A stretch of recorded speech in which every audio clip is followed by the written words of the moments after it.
Um, just to set up some context, so my name is Meg Ray. I currently work at Cornell Tech as the teacher in residence. My background is really in education.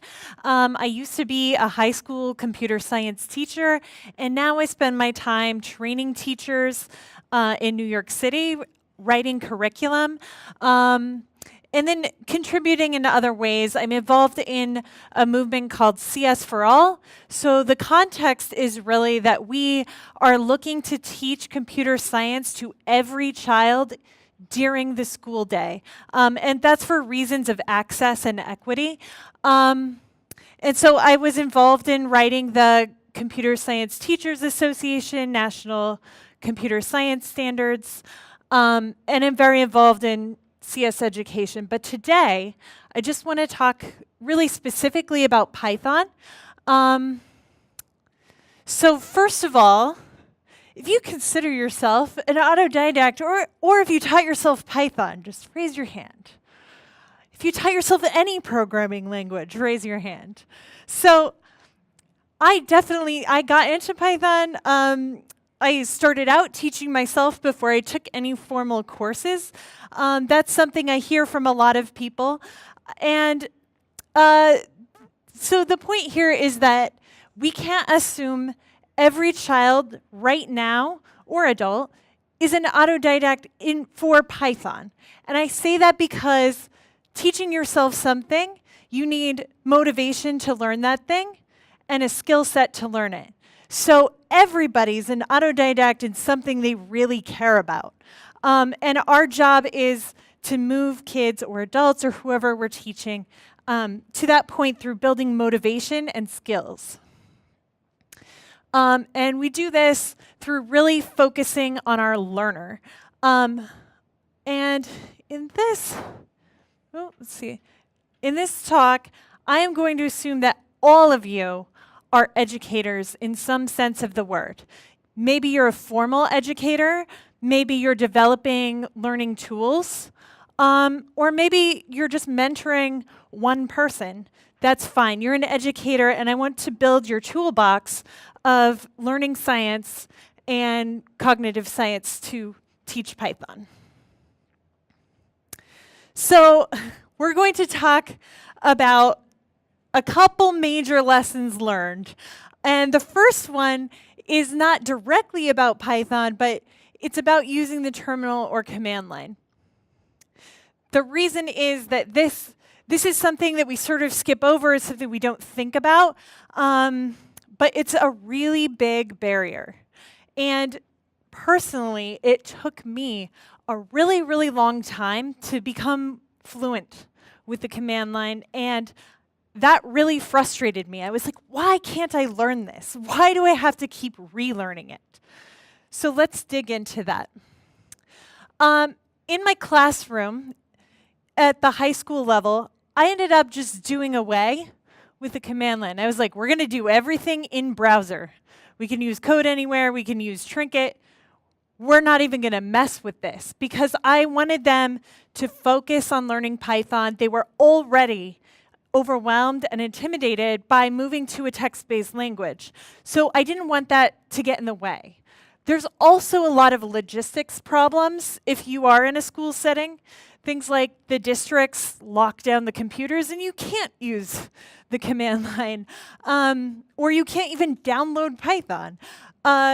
So between those two things, I just threw it out. Now, in the course of training teachers in multiple schools and seeing them in classrooms, I am now seeing that students they don't have this connection between the software and the hardware. So they're missing this big concept. Why are we coding? They sign into the browser, they have an account.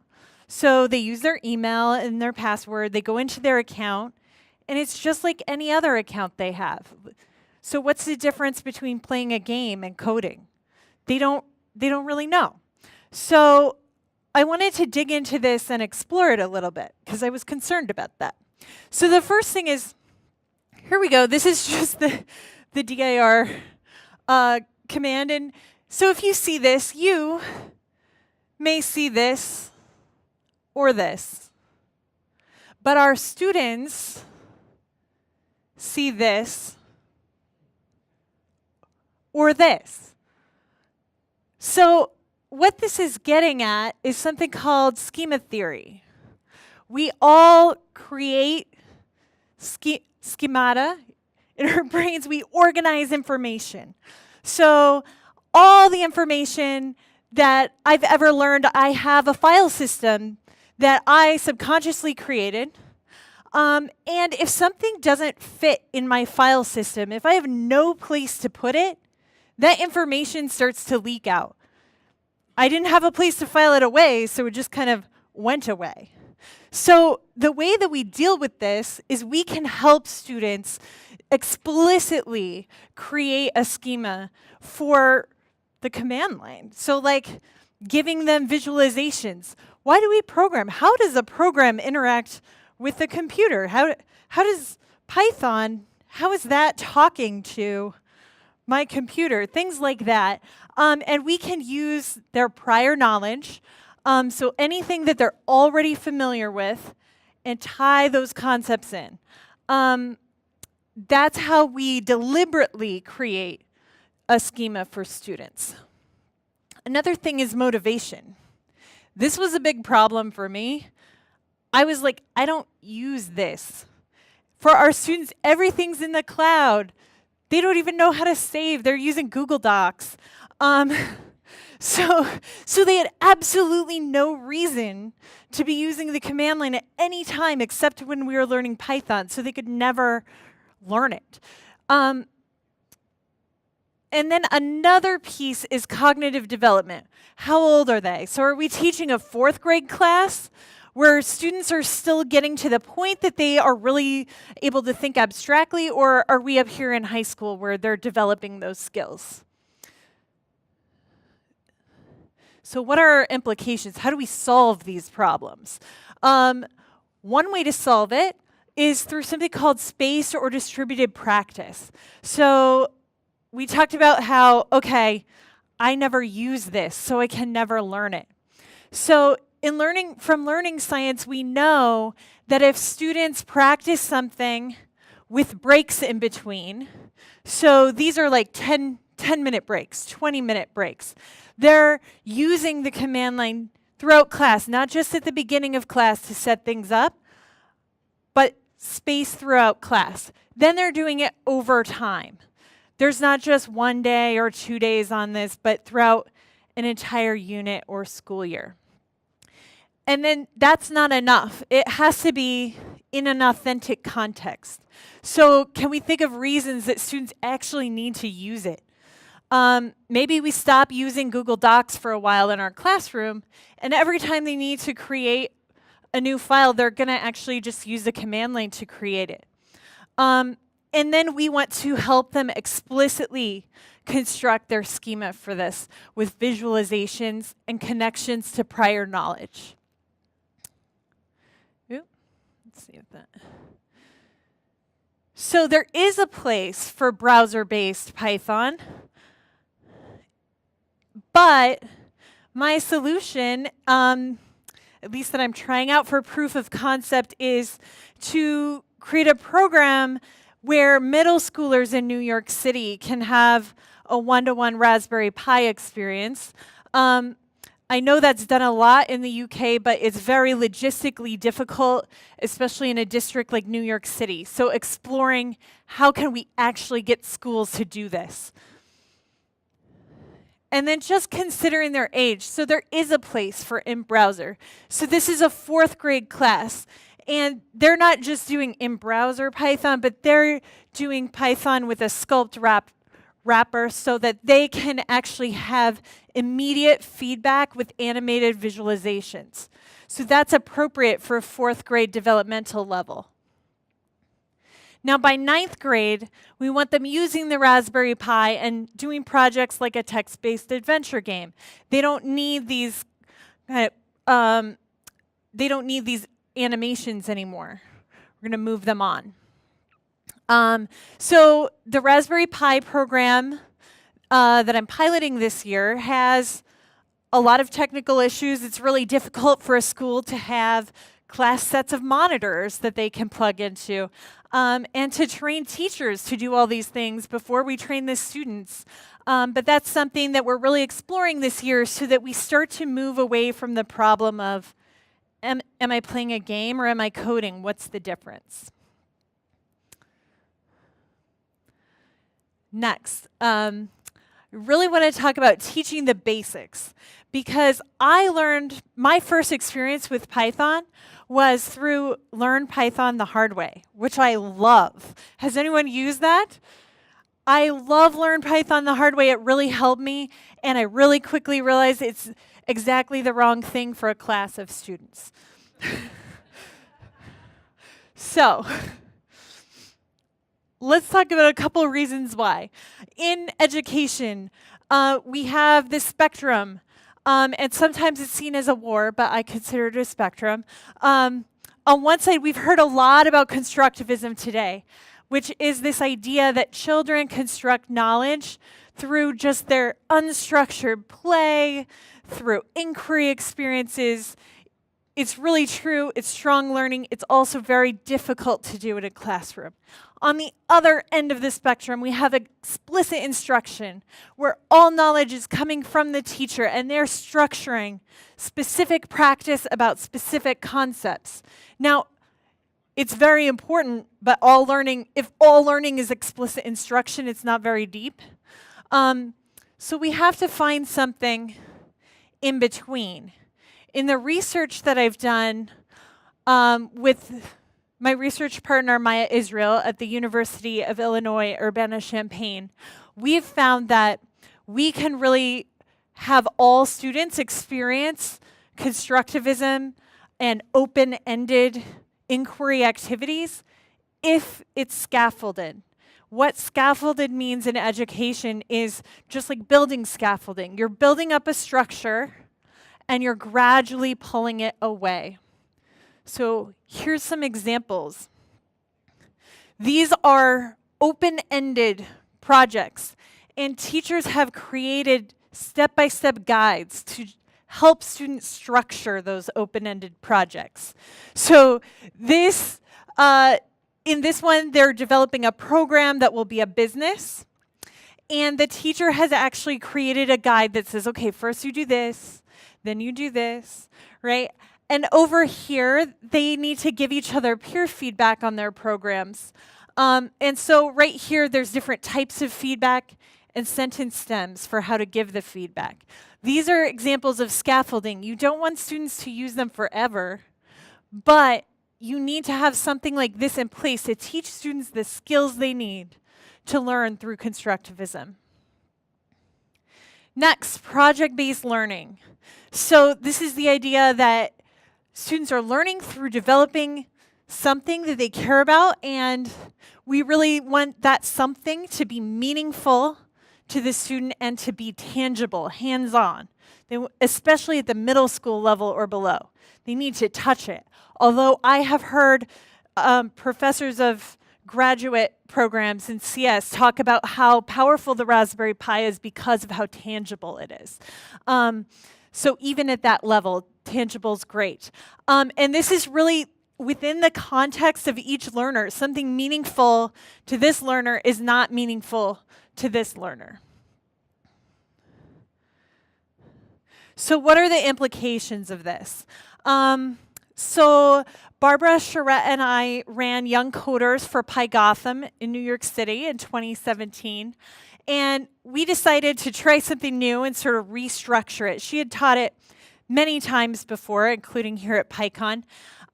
So we started with her structure and we said, oh gee, we can't really power through the basics anymore. Sure, we could, but if the students don't care about it, then it's efficient for us, but it's not efficient for the students to actually retain. So we flipped it on its head and we did all project-based learning with MicroPython on the microbit. Students started out with a little orientation, and then they moved to stations, and they completed 6 different microbit projects throughout the day as they rotated, and they had mentors at each station. Another piece of this. Okay, so talking about weighing best practice. Do I mean best practice for Python programming, or do I mean best practice for educational pedagogy? I constantly have to make these decisions. So here we have sort of a classic example. Here's all the different ways I could teach a student to concatenate. And I have to kind of weigh each one and decide. So down here at the bottom, these two might be more ideal if I'm a professional programmer. I might say, okay, I really want to use these. These might look really simple, so I might be tempted to use them. But then I look at it and I say, okay, it looks simple, but in this first one, I'm actually, instead of passing in a single string, I'm passing in multiple arguments, and it's actually a little bit more abstract than it looks. Okay, so maybe I don't want that one. The ones at the bottom, maybe these are better practice, but I haven't introduced methods yet. So if I haven't taught methods yet, we can't do this. So that leaves me with one of these. So the idea is we're sacrificing what is maybe most efficient or maybe best in a professional environment for what is most explicit for the student. On the other hand, it may be easier to do some things such as, okay, we're going to use globals left and right.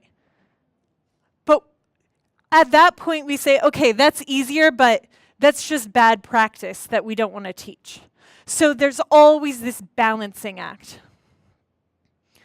Another thing is cognitive load. So this is the idea that we can only take in so much information at once before, again, we get that leaky bucket. So it's really important to focus on what do we want to teach and then cut out the details. Sometimes, especially if you do this for a living, it's really painful to cut out the details. And sometimes it's slightly less accurate. But we have to sacrifice that to get some basic, to start getting that schema in place, get some basic understanding and build up. So an example I encountered recently was trying to decide what metaphor to use for variables. I felt that containers was clearer, but then I sort of got down this whole rabbit hole about, oh, but it's not actually allocating a place in memory, it's more of a pointer, blah, blah, blah. And then it was just like, okay, that doesn't matter right now. And it's not something that the students will, if I use a container analogy, they're not going to have to unlearn that. They'll learn the nuances later. So what are the implications of this? I worked on a curriculum for middle school students in Python, and we really wanted them to start using APIs. So we started out with a very simplified JSON piece of code, right? Okay, and we really, really cut it down, and we're like, what does it matter that they can see? And even this, we went from this to, okay, we're going to very literally say, what's your URL? Here it is. What's this spreadsheet? Here's our very simple magic box method for getting the spreadsheet. We decided it was more important for students to start pulling in data and using it than to really understand, how does this work? How do we do it? They'll get there. Oh, is that everything? That might be everything. So, you can learn from your own experiences as an educator as well. So if you are teaching Python to somebody and they're just not getting it, or they have to learn the same thing over and over, they're like, wait, what was that?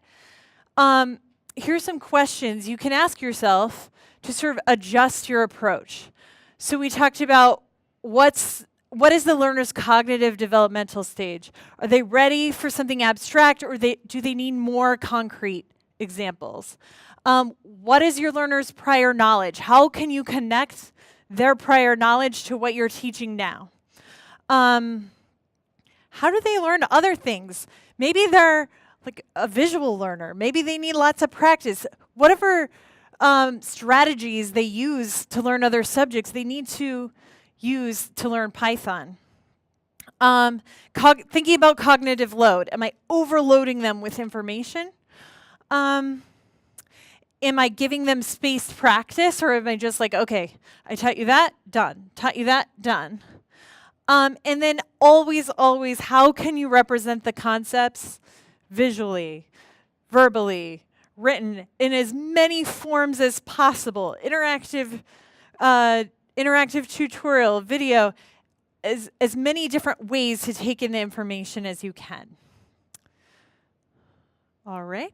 So I believe I have time for questions. Yeah. That's it. Yes.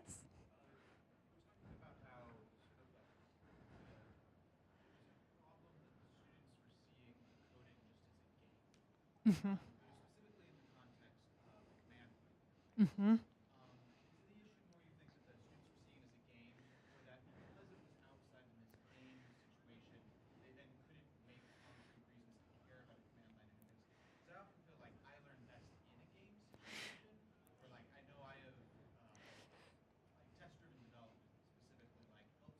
Mm-hmm. Yeah. Yeah, absolutely. So students actually do learn concepts really well in that game-like environment. So I'm thinking about Scratch. I'm thinking about online programs like Code Combat, things like that. Students learn loops. They learn conditionals in this environment very well, but they are sort of disconnected from why am I coding? What does programming do? So it's not that we should do away with the in-browser. It's also much more practical for schools. But just addressing that gap of, like, what does this actually do? Right? Yeah. You talked about project-based learning, Mm-hmm. and I see that you've got some very great ideas of teaching kids with these Mm-hmm. projects. So are these resources available anywhere for us, for the folks? Yes. Where are they available? So sort of all over the place. The Young Coders is up on the Young Coders website that Barbara runs. And then there's a bunch of curriculum on the CS for All Consortium page. And then there's other databases. For example, one that I use but have not contributed to is Computing at School in the UK, has a ton of curriculum. A lot of it's project-based. Yeah. One of the hardest things I have to do is balance out authenticity and cognitive load. Because like there's my own personal boredom of like a reading tutorial being boring and I want it to be more interesting and I think it helps them. No, it doesn't. So I've gotten over that piece. But my students are working professionals and they Mm-hmm. need, we talked about motivation a lot here, but they Mm-hmm. need to see that it's real. Yeah. So keep them hard learning. But if I give them the real, it's not the good. They can't see the real first time out. So Yeah. I just have, other than like the theater of trust that on me and we're gonna make some like silly puns today, just keep up the spirits. Mm-hmm. How do you balance keeping up motivation and bigger picture with keeping the cognitive load scale or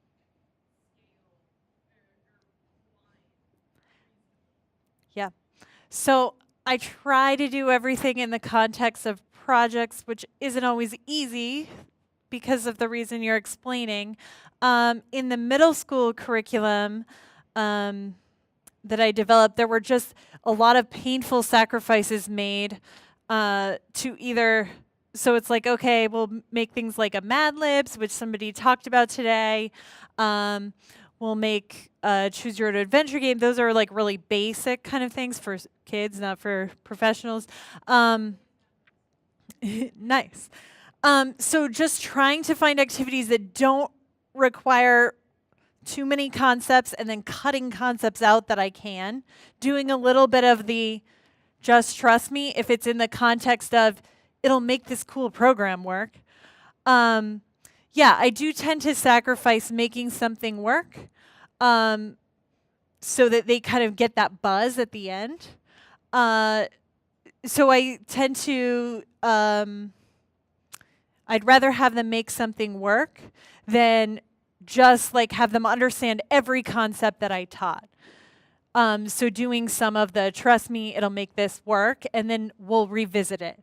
This piece really specifically we'll come back to.